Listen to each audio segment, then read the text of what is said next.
যে সূরা হাশরের মাগরিবের পরে 3 আয়াত পড়তে দেরি 70,000 ফেরেশতা ফজর পর্যন্ত তোমার জন্য কাঁদতে দেরি করে না। সত্য তো?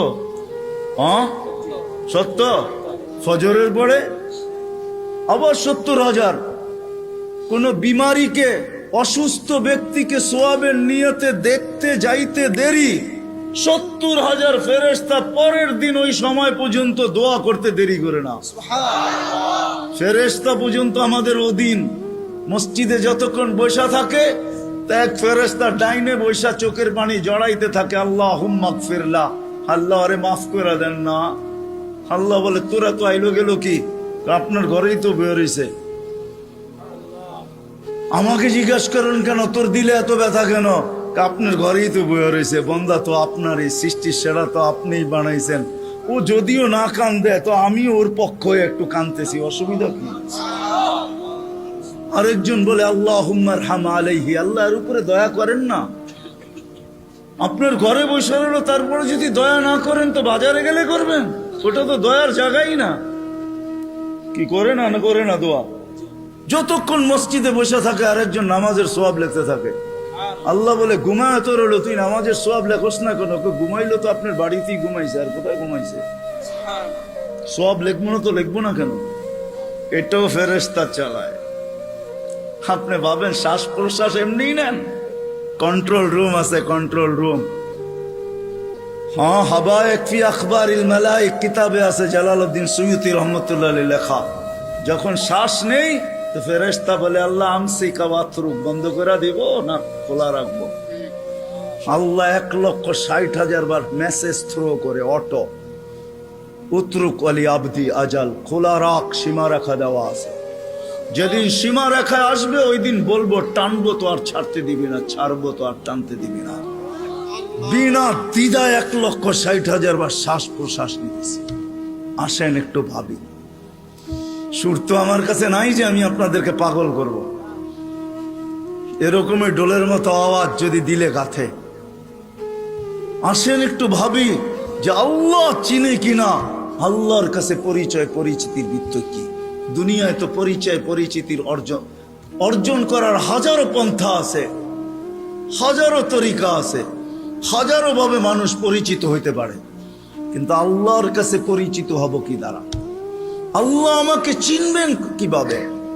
এটাকেই নিয়ে মুহাম্মদুর রাসূলুল্লাহ সাল্লাল্লাহু আলাইহি ওয়াসাল্লাম আসছেন। যদিও আল্লাহর দাবি ছিল আমার কাছে পরিচিত হইতে হইলে আমাকে মানতে হবে, আতিউল্লাহ। আল্লাহর দাবি ছিল আমাকে মানো, আমাকে মানলেই আমার কাছে পরিচিত হবে, আমাকে মানলেই আমার কাছে দামি হবে, অন্যথায় কোনো দ্বিতীয় পন্থা নাই। কিন্তু একটা প্রশ্ন এখানে হইতে পারে, আমার মনে হয় প্রশ্ন হইতে পারে, লা তারাকাল উয়ুন, আপনাকে তো চোখে দেখা যায় না, ওয়ালা তুখালিতুকাজ জুনুন, দেন ধারণায় আপনাকে আনা যায় না, ওয়ালা ইয়াসিফুকাল ওয়াসিফুন, বর্ণনা দিয়ে আপনাকে শেষ করা যায় না, আপনার কথা কানেও শোনা যায় না, বর্ণনা দিয়ে শেষ করা যায় না। আপনি তো একটা পদের মালিক না, দুনিয়ায় সামান্য পদস্থ হইলেই তাকে ধরা ছোঁয়ার বাহিরে চলে যায়, সব সময় হাতের নাগালে পাওয়া যায় না। আপনি তো একটা পদের মালিক না। এই জন্যই তো আমি পায়ে হাত রাখা সব মজমায় বলি, শিক্ষিত মানুষগুলা যাদের কাছে অক্ষর জ্ঞান আছে, মাঝে মাঝে 99 নামের অর্থটা একটু খোদার ওয়াস্তে দেখেন। পায়ে হাত রাখা বলি 99 নামের অর্থ দেখেন, তাইলে বিবেকের পর্দা খুলতে পারে যে আমার আল্লাহ কে, আমার মালিক কে। আপনি তো জানেনই না আপনার মালিক কে, কোরআন আমাকে বোঝায়। ওয়াইন তুতিউহু তাহতাদু আমাকে বোঝায়, মান আতা আর রাসূল ফাকাদ আতা আল্লাহ। যে আল্লাহর রাসূলকে মানলো সেজন্য আল্লাহকে মানলো। মুহাম্মাদুর রাসূলুল্লাহকে আল্লাহ বলে আমাকে মানো, কিন্তু প্রশ্ন তুইলা দিলাম তো সহজ করলো, আমার বন্ধুর হয়ে যা, আমি তোর হয়ে যাব। কবি শুধু শুধু বলেন নাই, কবি শুধু শুধু বলেন নাই, क्या वफा तूने मोहम्मद से तो हम तेरे हैं, ये दुनिया क्या चीज है, लौह कलम तेरे हैं। আল্লাহ হাদিসে কুদসির তরজমা কোন কবি করছেন, তুই মুহাম্মদুর রাসূলুল্লাহর হইয়া দেখ না। মুহাম্মদুর রাসূলুল্লাহ সাল্লাল্লাহু আলাইহি ওয়াসাল্লাম আসছেন ওই পরিচয় পরিচিতি আমাদের হাতে তুলে দেওয়ার জন্য, আল্লাহর কাছে পরিচয় করায় দেওয়ার জন্য। আসেন আসেন, যদিও আল্লাহকে মানা সম্ভব না। আল্লাহ বলছে আতিউল্লাহ, পরেই বলছে আতিউর রাসূল। কেননা প্রশ্ন এইখানে কেমনে পাবো আপনাকে? তো আল্লাহ বলছে আমার বন্ধুর হইলেই হবে। এক জায়গায় না 100 জায়গায় দেখানো যাবে। আসেন নবীর আদর্শ শিখি। এখন আপনি যদি প্রশ্ন করেন, 2500-এর বুদ্ধিমান মানুষ যদি প্রশ্ন করে, নবীও তো নাই, উনি তো চলে গেছে, 1434 বছর হয়ে গেছে, ওনাকে পাবো কোথায়? তো দুইজনে মিলা মডেল দুনিয়া এখনো রেখা গেছেন, দুইজনে মিলা রাখছেন। ওয়া আওরাসনাল কিতাবাল্লাযীনা ইসতাফাইনা মিন ইবাদিনা, ওটা বলছেন আল্লাহ। আর রাসূলুল্লাহ সাল্লাল্লাহু আলাইহি ওয়াসাল্লাম বলছেন আল উলামা ওয়ারাসাতুল আম্বিয়া। দুইজনে মিলা বলছেন কিয়ামতের সকাল পর্যন্ত রেখা গেছি মডেল। এদের কাছে সুরক্ষিত আছে, সুন্নত সুরক্ষিত আছে, আদর্শ সুরক্ষিত আছে। শুধু শুধু কোরআন বলে না, লাকাদ কানা লাকুম ফি রাসূলিল্লাহি উসওয়াতুন হাসানাহ লিমান কানা ইয়ারজুল্লাহ। যে আল্লাহকে পাইতে চায়, আল্লাহর কাছে পরিচয় চায়, পরিচিতি চায়, ইজ্জত চায়, সম্মান চায়। কেমন ইজ্জত, কেমন ইজ্জত! চলেন কোরআন আমাকে বুঝায়, আল্লাহ সালাম দিবে, সালাম কওলাম মির রাব্বির রাহিম। যুবক হারায় গেছো দুনিয়া দেখা, গান্দা জিনিস দেখা, হায় হায় হায় হায়। অথচ তোমার যৌবন দিছিল এই জন্য মুহাম্মদুর রাসূলুল্লাহর তরিকা দ্বারা, আদর্শ দ্বারা তুমি যুবক, ওই যুবক হবে, জমিনে চলবে। আর আল্লাহ বলবে ইন্নী উবাহিল মালাইকাতা বিশাব্বিস সালেহ, তোমাকে দেখায় আল্লাহ বলবে আমি তোমাকে নিয়ে ফেরেশতাদের উপরে গৌরব করি। তোমাকে দেখাবে আর আল্লাহ বলবে আরশের নিচে তোর জন্য গ্যালারি রাখা আছে, সুপার ডিলাক্স গ্যালারি। এই দুনিয়ার গ্যালারি, জান্নাতে সব রাখা আছে। কি চাও তুমি? ভাবছো জান্নাতে গান নাই, দুনিয়ায় শুনা নেই জান্নাতের গান? সময় নেই আমার হাতে, তোমাকে আমি জান্নাতের গান শুনাইতাম। জান্নাতেই দুনিয়ার গান। দুনিয়ার সিঙ্গার রে সিঙ্গার বলা হয় না, এটি তো ফিঙ্গার, সিঙ্গার না। সিঙ্গার তো আল্লাহ বানায় রেখা দিছেন, উপরে রাখা আছে জান্নাতে। শোনাবে, তারপরে আল্লাহ জিজ্ঞাসা করবে কেমন শুনলি? তুমি চিৎকার দিয়া বলবে লাকানাল মাউতু লা মুতনা রব্বানা। এমন আওয়াজ, মৌত থাকলে আওয়াজের ঝংকারে মরে যেতাম। আল্লাহ বলবে এই আওয়াজও কিছু না। ও যুবক, তোমাকেই তো ওই আওয়াজ দিবে আল্লাহ জান্নাতে যাওয়ার পরে। সৌতা দাউদ, তোমার গলার আওয়াজ দাউদ আলাইহিস সালামের মতো হবে। দুনিয়ার সিঙ্গার ওই গানের আওয়াজ উঠাবে তুমি, শুধু তুমি নাচবে না, হুর নাচবে না, খাদেমরা নাচবে না, জান্নাতও ডান্স করবে। জান্নাত এখানে তো তুমি একটু কমর দুলাও, ঠিক না? এটার নাম ডান্স না। তোমরা ডান্স চিনো না, আমারে ডান্স চিনাইতে হবে না, আর আমাকে সিঙ্গারও চিনাইতে হবে না। আমি বড় বড় সিঙ্গার চিনি দুনিয়াতে, বড় বড় সিঙ্গাররা আমারে চিনে। আলহামদুলিল্লাহ, তুমি আমাকে সিঙ্গার চিনাইতে হবে না। এটার নাম ডান্স না, সব জান্নাতে রাখা আছে। স্টেজ তো আল্লাহও লাগাবে এরকম মাঝে মাঝে জান্নাতে। জিজ্ঞাসা করবে গান শুনবি? তো বলবে রেজওয়ান লাগা স্টেজ। প্রথম শোনাবে ফেরেশতা, আল্লাহ বলবে এরতে সুন্দর, তো বলবে আল্লাহ। তারপরে আল্লাহ ডাকবে তালিয়া দাউদ, দাউদ আলাইহিস সালাম আসবে, বলবে এর চেয়ে সুন্দর। তারপরে আসবে আমাদের নবীজি, আল্লাহ বলবে এর চেয়ে সুন্দর। আল্লাহ বলবে রেজওয়ান ইরফাইল হিজাব, এখন আমি শোনাবো। প্রতি শুক্রবারে আল্লাহ দাওয়াত খাওয়াবে। দাওয়াত কেমন হবে? সবচেয়ে বড় হাতিয়ার যেটা দিছেন, একের ভিতরে 100 বানায়া আমাদের রসুলের জন্য, নাইলে কোনো দিন কারোর জন্য দিতেন না। আমি তো সব জায়গায় বলি, আল্লাহ কোন উম্মতকে 1.25 লক্ষ উম্মত আসছে, 312 জন রসুলের উম্মত আসছে, কাউকে আল্লাহ ডাইকা নেওয়ার দায়িত্ব নেন নাই। নামাজ দিছেন, ডাকার দায়িত্ব নাই। বলছি পড়লে পড়বা, না পড়লে না পড়বা। কিন্তু আমাদের নবীজির কারণে আল্লাহ আমাদেরকে ডাকার দায়িত্ব নিছেন। 5 ওয়াক্ত নিজে ডাকে, বন্ধুর দিলকে শান্ত করার জন্য।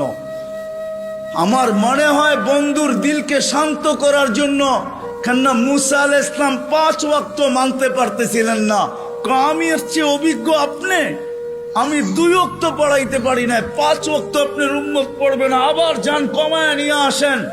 আল্লাহ রসুল বলছে লজ্জা লাগে, কিন্তু মনে মনে ভাবতে ছিলেন অভিজ্ঞ লোকটা বলতেছে, আমার তো লজ্জা লাগে, অভিজ্ঞ লোকটা বলতেছে নামাজ মনে হয় আমার উম্মত পড়বে না।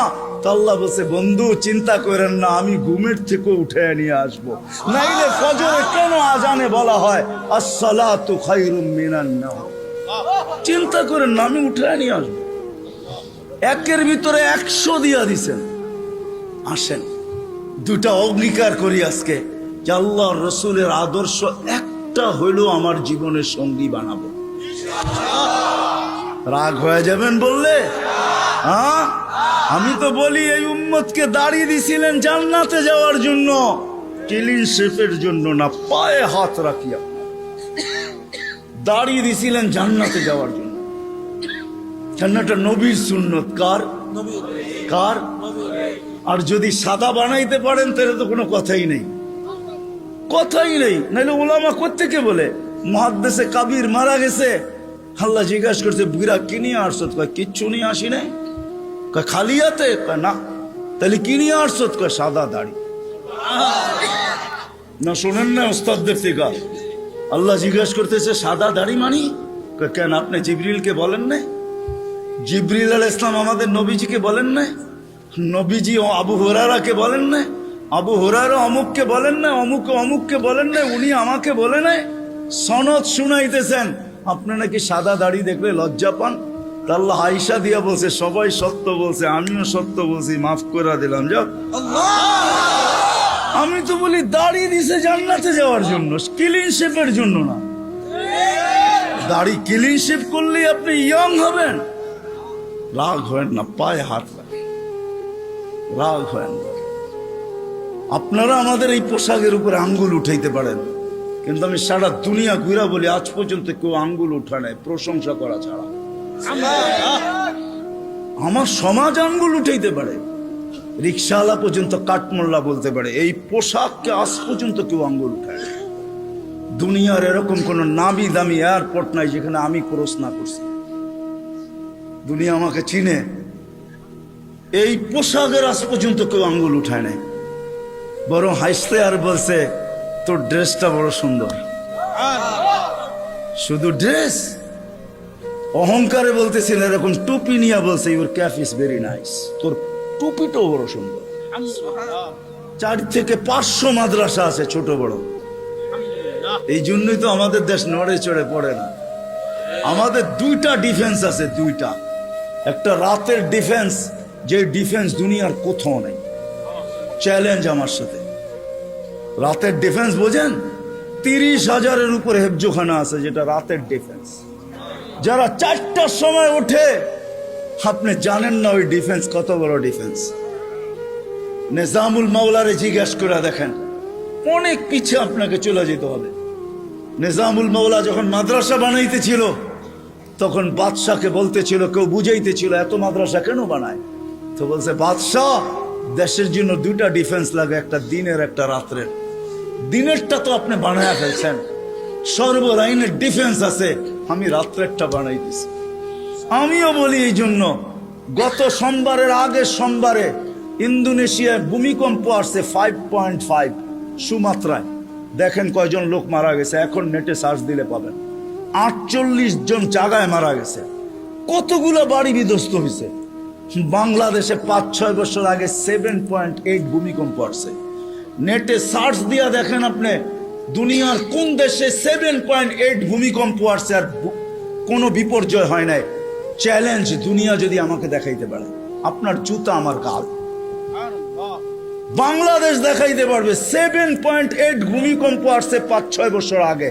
31st নাইটের পরের দিন রাত্র 5:05 শুধু একজন মারা গেছে, তাও লাভ, বিল্ডিং থেকে লাভ দেওয়ার কারণে, কিচ্ছু হয় নাই। 10 নম্বর মহাবিপদ সংকেত আসছে আমাদের দেশে, কিচ্ছু হয় না, কয়েকটা কলা গাছ পড়ছে। আমি ঢাকায় বৈশা বলতেছি না, ওই রাত্রে আমি পাথরঘাটা ছিলাম, পাথরঘাটা, যেইখান দিয়া বুলবুল ঢুকছে। আমাদের ইস্তেমা চলতেছিল, দুপুরে আমি বয়ান করে দোয়া করে শেষ করে দিছি। পাথরঘাটায় রাত্রে ফিরবো কি করে? আমি একদিন রাত্রে ছিলাম, 7-8টা টিন আমার মাথার উপরে ছিল, আমার সাথে 1-150 লোক ছিল। বুলবুলরে আমি আমার চোখে দেখছি, কিচ্ছু হয় না, একটা টিন একটু ব্যাকাও করতে পারে নাই। সকালে উঠা দেখছি কয়েকটা কলা গাছ রাস্তায় রাস্তায় পড়ে আছে। এটা হলো ওই দেশ যেই দেশের ভিতরে রাত্রের ডিফেন্স 100-এ 100, 30,000-এর উপরে হেফজোখানা। 1-150 পাওয়া যাবে শুধু 2,500-এ। রাত্রে 2:30টার সময়, 3-4টার সময় মাদ্রাসার ছেলেরা ওঠে হেফজোখানা, আল্লাহর কালাম পড়ে। কালাম ডিফেন্স এই দেশের দিয়া। রাত্রে 4টার সময় ঘুমান, আপনি কোত্থেকে দেখবেন? আমার কথা সত্যায়িত হবে যদি চোখ অর্জন করতে পারেন আর 4টায় উঠা বাংলাদেশের আকাশ দেখতে পারেন। এই জন্যই বাংলাদেশে আসে বিপর্যয়, আসে ফুটবল। দেওয়ালে যেরকম বল বাড়ি খায়া ডাইনে বামে যায়, আমাদের জমিনের সাথে টাচ খায়া ডাইনে বামে চলে যায়, নড়ে চড়ে পড়ে না। আমার বিশ্বাস যতদিন এই পরিবেশ থাকবে কোনো বিপর্যয় এই দেশে হবে না। এ তো আমি বুকের উপরে হাত দিয়া বলি, দুনিয়া ঘুরা বলি। আমাদের রাতের ডিফেন্স 100% আছে। হাজারো আল্লাহওয়ালা এই দেশে আছে যারা রাত্রে মুসল্লায় পড়া পড়া চিৎকার দিতে থাকে, সবকো সোনে মে মজা, কিসি কো সোনে মে মজা, কিসি কো খানে মে, হমে মজা আতা হ্যায় তেরে আগে রোনে মে। এরা রাত্রে বিছনায় পড়া ঘুমায়। এই জন্য আসেন ওলামাদের থেকে শিখি। দুটা, একটা ওলামাদের থেকে শিখবো, আর একটা হলো 5 ওয়াক্ত নামাজ ছাড়বো না। রাজি? পাক্কা ওয়াদা? আল্লাহ রসুলের জিন্দগি শিখবেন তো? পাক্কা? নামাজ ছাড়বো না? পাক্কা? যদি হয় তাহলে হাত ভালো মতো উঠান, নাইলে উঠান না। আল্লাহ আমাদের নামাজের মুহতাজ না। নামান আল্লাহ আমাদেরকে আমল করার তৌফিক দান করেন।